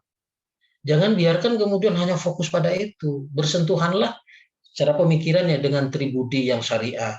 Bersentuhanlah dengan teman-teman yang misalnya yang ekonomi Islam, yang tarbiyah, yang manalah terserah. Itu akan memperkaya perspektif Anda. Akibatnya apa? Nanti Anda tidak hanya bertahan pada satu paradigma tertentu, ya, di dalam memahami keilmuan Anda. Anda bersentuhan dengan teman-teman perempuan yang senang dengan women studies, feminisme, maka itu akan memperkaya perspektif Anda. Ketika menafsirkan, Anda akan terhindar dari tafsir yang misoginis, yang memojokkan atau mendiskreditkan perempuan. Seperti itu. Jadi Anda harus membuka diri di masa-masa seperti membuka diri. Temukan. Nanti waktu yang akan menuntun Anda pada passion yang Anda miliki sesungguhnya. Jadi untuk saat ini, ketika Anda apa passion saya apa, Pak, ya, minat keilmuan saya apa ya, nggak tahu, senangnya saya cuma kumpul-kumpul, ya kumpul-kumpul aja dulu. Nanti lama-lama Anda akan ketahuan, oh ternyata meskipun saya ekonomi Islam, saya menyukai politik, Pak. Berarti nanti Anda akan harus lebih banyak bergaul dengan mahasiswa siasah. Ya, siasah ya. Siasah yang di syariah. Seperti itu. Jadi saran saya, ikuti passion atau minat atau giroh keilmuan Anda. Kalau Anda belum tahu passion saya kemana sih secara keilmuan ini, berbaur aja dulu. Ya, kumpul dengan teman-teman AMC, kumpul dengan dosen-dosen dengan latar belakang keilmuan yang berbeda-beda, pengalaman berbeda-beda, itu akan memperkaya perspektif dan paradigma Anda. Setelah itu nanti di semester-semester berikutnya Anda semakin mencari jalan spesialisasi. Harus terspesialisasi sesuai dengan minat keilmuan Anda. Biar tidak malang kada. Kalau semuanya dipelajari, ya ada baiknya, tapi itu hanya akan membuat kita tahu sedikit tentang banyak hal. Yang terbaik tentu saja adalah tahu banyak tentang banyak hal, tapi kan nyaris mustahil. Ya. Yang paling mungkin bisa kita lakukan adalah tahu banyak tentang sedikit hal. tentang tafsir, tapi mendalam, tahu banyak tentang ilmu tafsir saja. Ilmu tasawuf ya nggak terlalu, tapi ya tahu, tapi nggak terlalu mendalam. Itu yang disebut sebagai tahu banyak tentang sedikit hal, seperti itu. Begitu ya. Oke, Bapak. Kois, ikuti passion Anda. Ya. Oke. Makanya dulu saya yang tadi angkatan berapa, dulu kan saya bilang epistemologi itu bukan hanya cogito ergo sum ya, bahwa aku berpikir maka aku ada. Itu tidak cukup, karena aku merasa maka aku ada. Itu juga ada, ya, tentang apa? Ego sentio ergo sum. Ego sentio ergo sum. Aku merasa maka aku ada. Perjalanan Al-Ghazali dari seorang filosof mutakallim awalnya, kemudian berakhir menjadi seorang sufi, itu sesungguhnya adalah perjalanan panjang seorang Al-Ghazali dalam tahapan epistemologinya. Ya, dia pertama, aku berpikir maka aku ada. Tapi selanjutnya, aku merasa maka aku ada. Nah, di dalam filsafat, ego sentio ergo sum itu bukan akhir dari perjalanan epistemologi. Ada yang disebut-sebut lebih tinggi, yaitu opto ergo sum. Aku memilih, maka aku ada.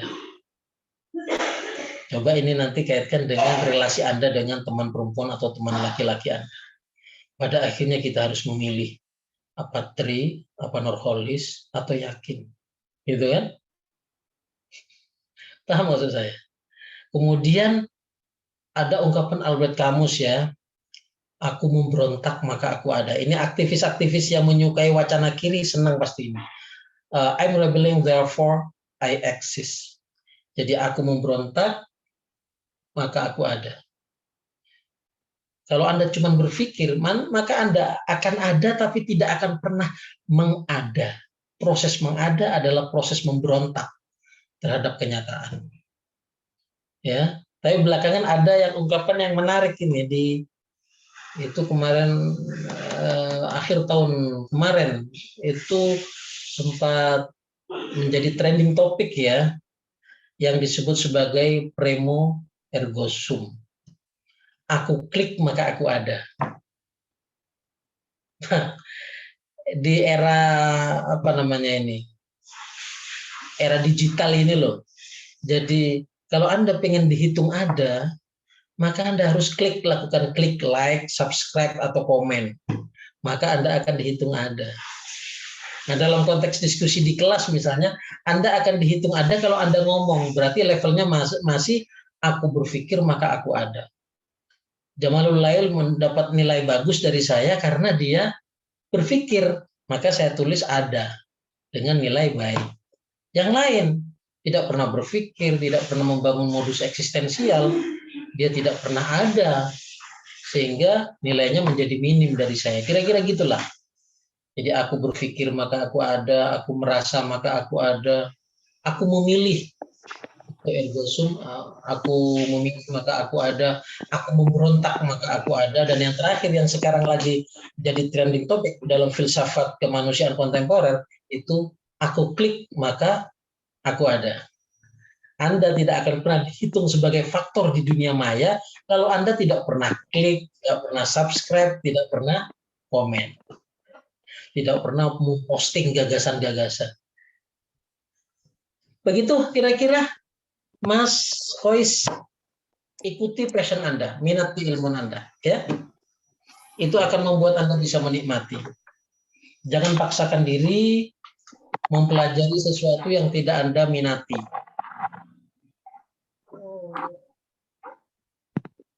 Mungkin demikian. Ada lagi? Baik, terima kasih. Tanya? Tersisa waktu 6 menit untuk bertanya. Mungkin ada satu. Saya beri kesempatan lagi satu penanya. Mungkin dari cewek ada yang mau bertanya?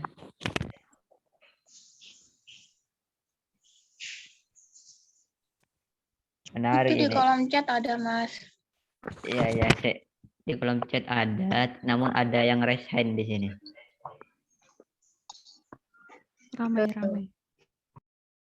Ada Audi, ada Yakin itu, silakan. Oh, kalau ada yang lain monggo dipersilakan kepada teman Baik. yang lain. Karena dari tadi udah ada 2 penanya dari cowok, saya beri kesempatan yang cewek sekarang untuk bertanya. Silakan. Yang mana ini Mas? Yang ngetik di kolom chat apa yang raise hand? Jangan udah, yang raise hand, secepatnya. Wah. Assalamualaikum warahmatullahi wabarakatuh. Perkenalkan, nama saya Audi Nuris Maidana Kalena Salsabila. Saya dari Prodi IAT, Fakultas Usuluddin Adab dan Humaniora. Pertanyaan saya tentang melatih keterampilan menyikapi masalah. Nah, yang ingin saya tanyakan kepada Bapak Fawaizul Umam itu bagaimana caranya kita untuk melatih keterampilan menyikapi masalah. Karena yang saya lihat dari teman-teman itu ada yang dalam menyikapi masalah itu berbeda-beda. Kadang ada yang menurut saya itu ada yang bijak dan ada yang asal saja dalam menyikapi masalah. Nah, itu bagaimana Bapak cara kita sebagai intelektual itu melatih keterampilan menyikapi masalah. Mungkin cukup sekian. Terima kasih. Assalamualaikum Assalamualaikum warahmatullahi wabarakatuh. Tergantung perspektif atau paradigma yang Anda terapkan, Mbak. Ya, cara menyikapi masalah. Sama seperti kalau Anda punya masalah, sekarang ada nyamuk yang nempel di jidat saya. Maka di sini, apa yang harus lakukan?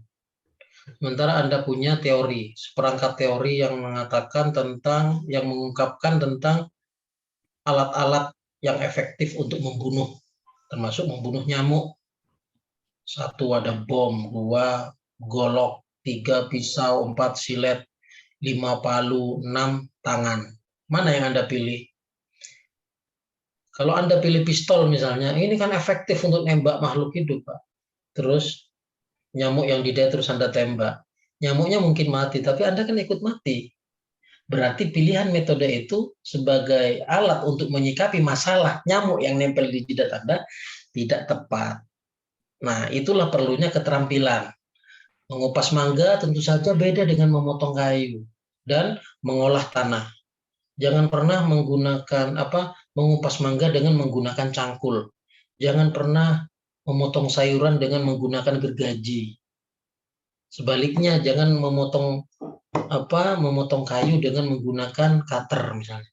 Karena itu tidak memiliki kesesuaian antara objek yang dikaji, yang hendak disikapi dengan alat untuk menyikapinya. Itu menyangkut aspek epistemologi dulu ya. Nanti di waktu lain kita bicara aspek aksiologi dan ontologinya. Jadi dalam hal ini bagaimana cara efektif menyikapi masalah? Tentu saja Anda dituntut untuk memastikan kesesuaian metode yang Anda gunakan dengan masalah yang hendak Anda sikapi. Kesesuaian metode itu penting dengan masalah. Makanya balik lagi, keterampilan Anda mengidentifikasi masalah itu akan membantu Anda di dalam memilih metode yang tepat untuk menyikapi masalah tersebut. Nanti akan terlihat di aspek aksiologisnya, apakah hasil penyikapan itu bermakna baik, atau istilah Anda bijak, ada yang asal-asalan, ada yang norak, segala macam, itu di aspek aksiologisnya. Ya. Tapi harus dipertanggungjawabkan lebih dulu di aspek epistemologisnya, kesesuaian antara masalah yang hendak Anda sikapi dengan metode yang Anda pilih. Tapi di atas semuanya itu, tips saya, jangan menunggu benar-benar terampil di dalam menyikapi masalah. Lakukan prinsip trial and error. Itu ya, apa trial and error itu? Coba salah, coba lagi salah, coba lagi salah. Iya, nembak cewek ditolak, nembak lagi, iya. Tolak, nembak lagi, tolak, nembak lagi. Nembak sekali ditolak, setelah itu selesai, Anda akan selamanya menjadi jomblo. bukan lagi single. Nah, kalau single itu pilihan, kalau jomblo itu nasib, ya. Nah, jangan takluk oleh nasib. Jadi nembak sekali ditolak, nembak lagi. Karena itu itu yang dimaksud trial and error. Atau gunakan cara saya. Nembak cewek atau cewek nembak cowok itu seperti menembak sasaran. Maka sasarannya tidak boleh satu. Nembak botol dalam jarak 10 meter misalnya.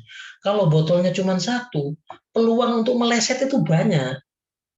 Tapi kalau botolnya dijejer 100 botol, merem pasti kena, iya kan?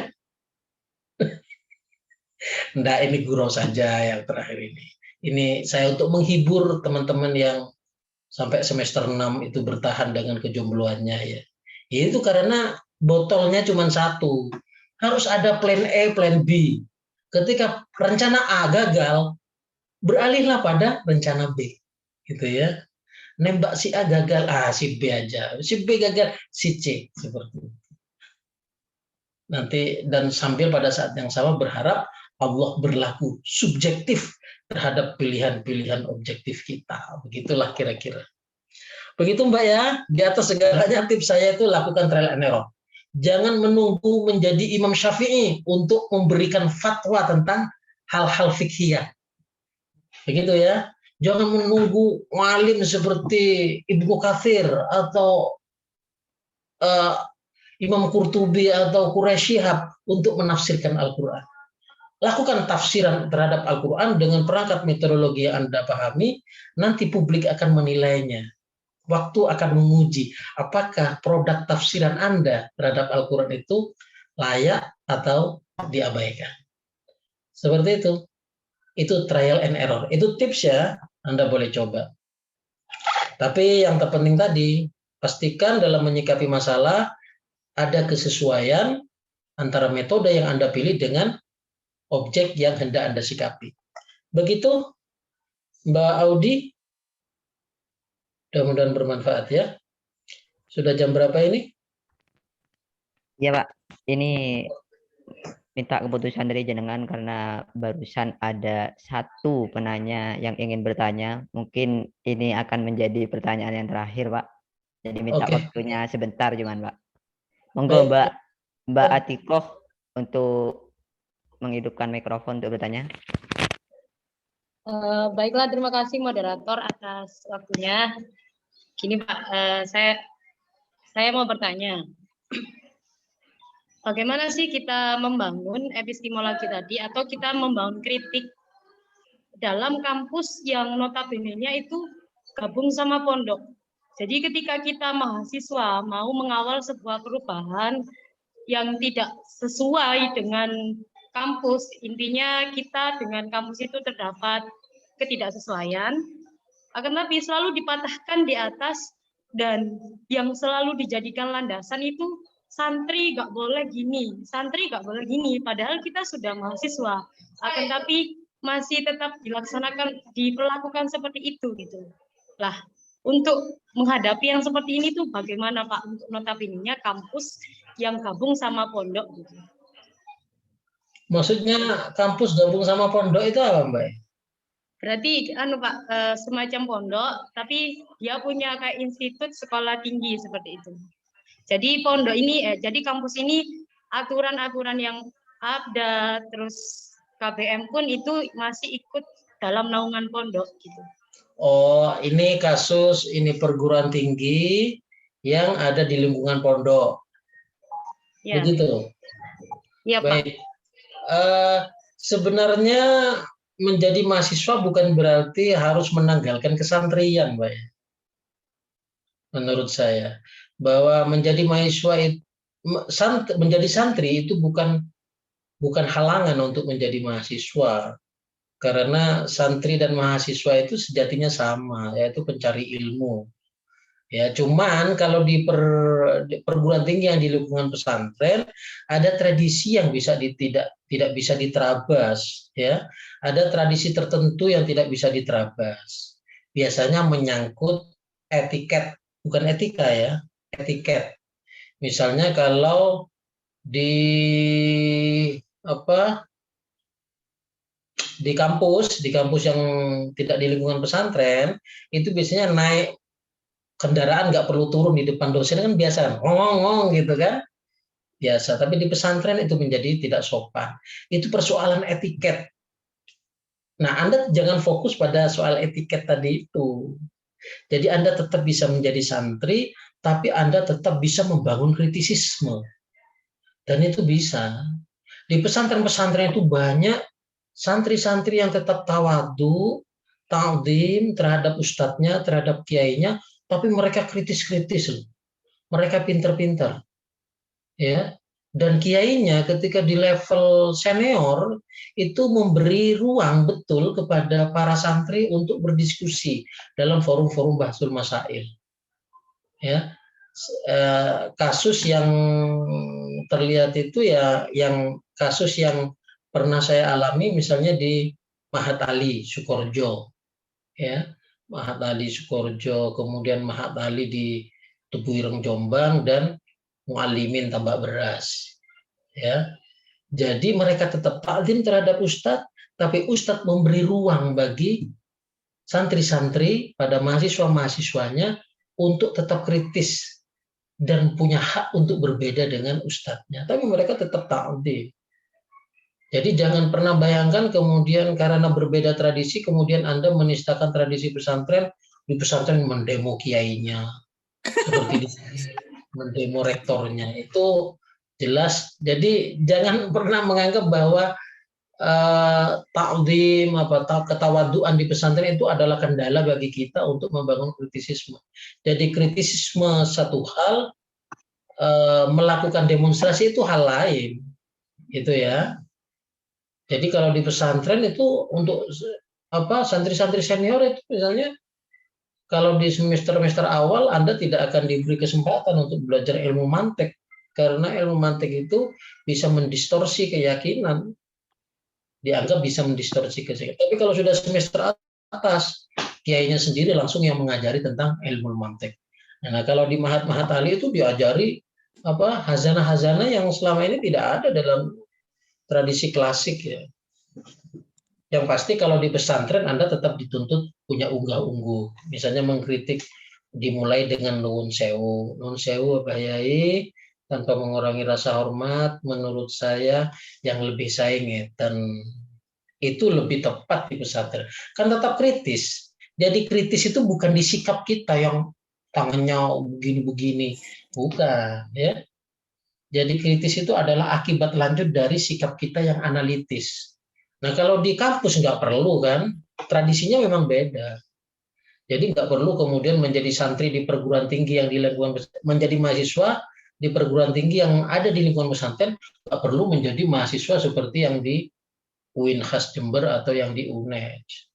Jadi tradisi etiket kesantrian tetap pertahankan, tapi kritisisme tetap boleh terus dikembangkan. Saya rasa tidak ada larangan di pesantren kalau berpikir kritis. Cuman ketawaduan memang tetap dituntut, ya. Seperti itu. Nah, kalau di kampus kan nggak ada mahasiswa nun sewu Pak, ngapunten sak terenge, nggak ada, langsung aja.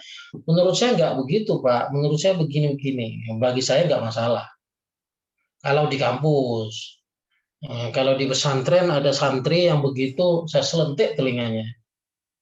Ya, jadi kritisisme itu bukan di sikap, bukan di perilaku, kritisisme itu di pikiran. Saya rasa begitu, Anda nggak perlu berkecil hati kalau di pesantren karena tradisi pesantren itu sangat menenggang kritisisme, nggak usah khawatir. Begitu Mbak siapa tadi? Ya Mbak itu, Atikoh, Mbak Atikoh. Boleh feedback Pak? Anda di mana? Perguruan tinggi apa? Anda kuliah di IAIN?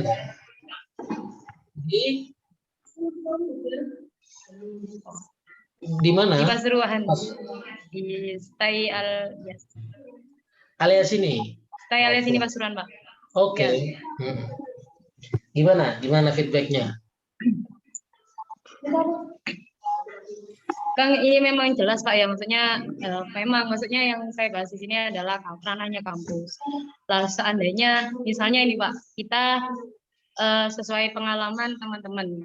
Lah seandainya ini ada kebijakan kampus yang kurang sesuai, lah sudah coba kami, misalnya sudah kami bicarakan baik-baik, lah tapi tidak ada bukti nyata sama sekali itu loh dari terkadang. Lah, dan yang selalu menjadi alasan, oh enggak, santri itu enggak boleh kayak gitulah. Seperti itu loh Pak, faktor yang seperti itu yang justru apa ya, mematahkan kami audiensi baik-baik. Kan nggak mungkin toh kita mau unjuk rasa, kita mau ini kan nggak mungkin karena bukan ranahnya kita. Nah, ketika kita sudah membangun audiensi komunikasi, tapi tetap saja gitu loh, seakan-akan apa ya, status kesantrian kita itu dimanfaatkan di situ gitu. Nggak boleh santri seperti itu. Ya sudah, ini yang sudah ditetapkan berarti yang sudah disepakati bersama gitu. Jadi kayak kita mau mahasiswa, mau misalnya mengusulkan apa-apa, itu ya kadang agak susah. Nah, yang menghadapi seperti itu tuh bagaimana, Pak? Menurut saya cara terbaik tetap dialog, Mbak. Dialog itu tidak cukup sekali 2 kali ya. Cuman yang pasti dalam tradisi pesantren itu ada nilai-nilai ya. Ada nilai-nilai yang dianggap penting untuk terus dipertahankan sesuai dengan kaidah itu apa? Al-muhafadzatu 'alal qadimis shalih wal akhdhu jadidil asli. Nah, jadi unggah-ungguh seperti itu, terus keputusan terakhir tetap di apa? Di kiai, di pengasuh, itu memang itu menjadi karakter pesantren ya. Menurut saya kritisisme Anda bisa ditunjukkan dalam hal lain, misalnya dari sisi keilmuan, ya. Jadi kritisisme tidak menyoal di hal-hal teknis karena di pesantren dengan yang di luar itu berbeda.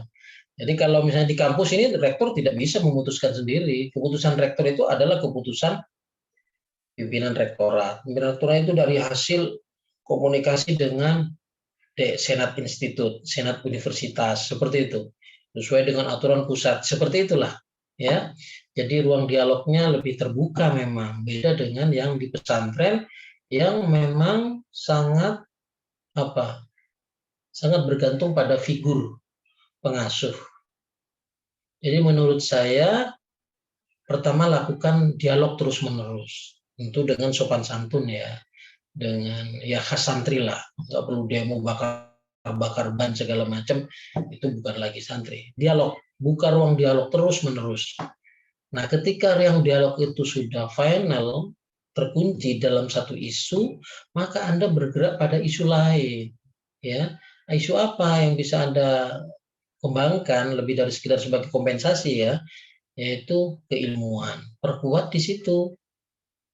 Nah, itu akan mengubah, misalnya yang Anda soal apa misalnya? Soal tingginya biaya kuliah. Misalnya ya. Nah, Anda meminta pengasuh atau rektor tergantung pada pengasuh untuk mengubah besaran biaya itu jelas nggak mungkin, itu sudah ketetapan pengasuh, pengurus, majelis keluarga itu sudah kesepakatan, nggak usah diubah, Anda tinggal nurut saja misalnya. Lakukan perlawanan dalam tanda kutip dengan melakukan penelitian. Ini maksud saya bergeser dari ruang dialog tadi pada ranah keilmuan lain. Itu lakukan penelitian.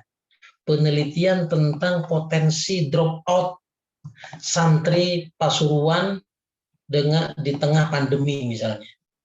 Bahwa sehingga nanti kemudian ujungnya adalah analisis kebijakan. Ya. Jadi Anda melawan dengan ilmu, melawan dalam tanda kutip ya. Melawan dengan ilmu.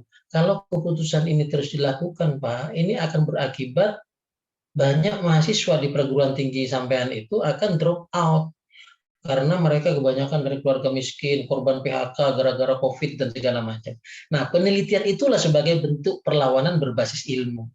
Dan itu sangat mungkin bisa dipertimbangkan oleh perguruan tinggi yang Anda tempati, oleh pengasuh pesantren di mana Anda berada, ya. Itu cara melawannya dengan melakukan penelitian. Ada metode analisis kebijakan. Jadi pengaruh apa, misalnya Anda pakai kuantitatif pengaruh kebijakan biaya pendidikan yang tinggi terhadap angka angka drop out santri pesantren tersebut. Kalau hasilnya sudah terukur seperti itu, boleh jadi nanti akan dipertimbangkan oleh kiai. Ya, itu kan lebih elegan, perlawanan yang elegan tetap berada dalam koridor kesantunan. Jadi bukan kemudian turun ke jalan menabuh kaleng, panci, ditabuh di depan dalam kiai. Wah, itu suladep itu ya. Kalau di UIN khas Jember ya namanya juga khas ya. Bakar-bakar ban itu dianggap bukan aib. Dianggap sebagai bagian dari ekspresi. Tapi menurut saya ada yang tinggal di pesantren itu harus bersyukur ya. Jadi ruang ekspresi memang terbatas. Ekspresi ini loh, yang meledak-ledak, gedor-gedor pintu, bakar-bakar ban itu jelas gak mungkin. Ya, menuding-nuding rektor sama seperti menuding-nuding pengasuh jelas nggak mungkin. Maka lawan dengan itu, lawan kebijakan pengasuh yang tidak berubah itu dengan penelitian. Hasil penelitian itu kemudian disampaikan ke pengasuh. Itu ya, wawancara dengan santri-santri yang miskin-miskin, yang bapaknya kena PHK. Himpun hasil wawancaranya itu, turunkan dalam satu penelitian. Itu akan lebih memberi efek dan itu lebih elegan. Saya rasa begitu, Mbak Atikoh. Siap, terima kasih Pak atas jawabannya. Ya. Begitu, Khalis, saya ucapkan terima kasih kepada semuanya. Mudah-mudahan Allah mempertemukan kita lagi di momen-momen mendatang ya. Terima kasih. Berbahagia sekali bisa menemani Anda diskusi malam ini. Saya akhiri dan saya kembalikan kepada Khalis. Hadanallahu iyyakum. Wassalamualaikum warahmatullahi wabarakatuh. Waalaikumsalam warahmatullahi wabarakatuh. Baik, terima kasih untuk pemaparan materi yang sangat luar biasa sekaligus jawaban dari pertanyaan-pertanyaan audien yang dilayangkan pada materi. Sudah berakhir sesi tanya jawab pada malam hari ini. Saya selaku moderator mohon maaf apabila dalam kesempatan memimpin diskusi pada malam hari ini terdapat banyak kekeliruan. Saya pamit undur diri. Untuk teman-teman yang interupsi ya, sebentar. bagaimana Pak? Dibiasakan setiap kali diskusi Anda sebagai moderator memberi simpulan ya, simpulan diskusi. Satu atau dua yang menurut Anda penting untuk jadi hubungan. Silakan. Biasanya kan begitu ya? Iya Pak, mohon maaf. MC ya, nah, lakukan itu. NJ Pak. Untuk kesimpulan diskusi pada malam hari ini terkait tema yang kita angkat tentang kekeringan ataupun krisis epistemologi di kalangan mahasiswa, tinjauan kritis, analitis, serta solusinya, menghasilkan diskusi bahwa pada era ini, mahasiswa mengalami krisis metodologis yang dibuktikan dengan mahasiswa hanya memahami mungkin hanya satu sudut pandang dalam menyikapi masalah. Mahasiswa masih kekurangan metodologi ataupun paradigma dalam menyikapi masalah, sehingga dari pemateri memberikan 3 tips untuk kita dalam menyuburkan epistemologi kita, yakni tips yang pertama banyak membaca, yang kedua banyak diskusi, dan yang ketiga banyak menulis. Mungkin hanya itu kesimpulan yang bisa saya berikan. Kurang lebihnya saya mohon maaf. Segala sesuatu yang baik datangnya dari Allah dan yang buruk murni dari saya pribadi. Kurang lebihnya mohon maaf. Wallahul muwaffiq ila aqwamit thoriq. Wassalamualaikum warahmatullahi wabarakatuh. Saya kembalikan kepada MC. Waalaikumsalam warahmatullahi wabarakatuh. Terima kasih untuk Bung Nurholis. Baik, untuk acara yang terakhir yaitu doa dan penutup yang akan dipimpin oleh Afandi. Padahal kami persilahkan.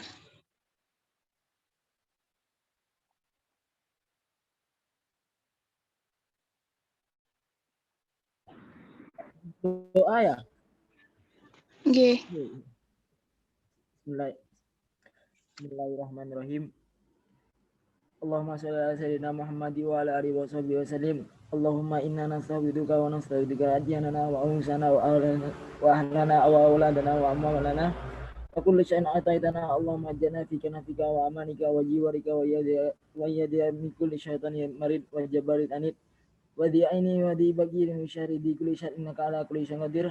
Allahumma jamina bi afiyah wa salamah wa qina bi taqwa istiqamah wa idza min mujimatin nandamah innaka sami'ud du'a. Allahumma ighfir lana wa li walidina wa li auladina wa syaihina wa udil malimina fid din wa man ahsana ilaina minal mu'minina wal mu'minat wal muslimina wal muslimat ya rabbal alamin. Wa sallallahu alaihi sayyidina Muhammad wa ala alihi wa sahbihi wasallam walhamdulillahi rabbil alamin. Baik, terima kasih untuk menghafali. Acara demi acara usai sudah, saya selaku MC pada acara talkshow kali ini pamit undur diri. Semoga apa yang kita dapatkan dapat bermanfaat. Al-Fatihah.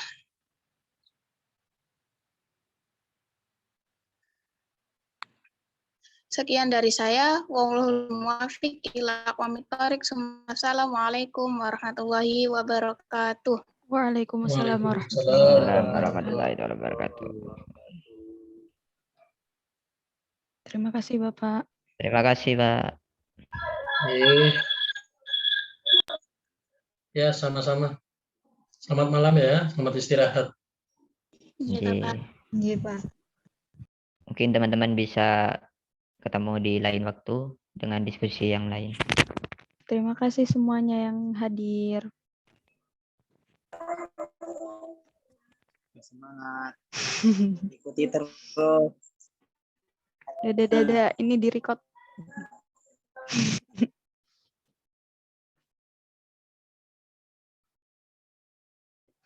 Itu siapa gambarnya ayam goreng?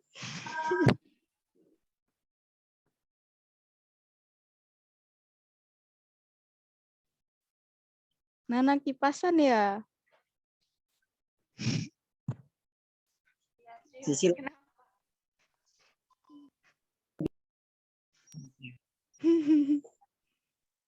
Sudah. Dilanjutkan atau besok saja karena benar-benar otaknya capek. Malam, sudah malam. Mbak. Di BC ya? Iya, besok aja. Sistem hybrid dong. Saya tahu saya bisa hadir apa enggak. Hybrid. Ya, hybrid aja itu.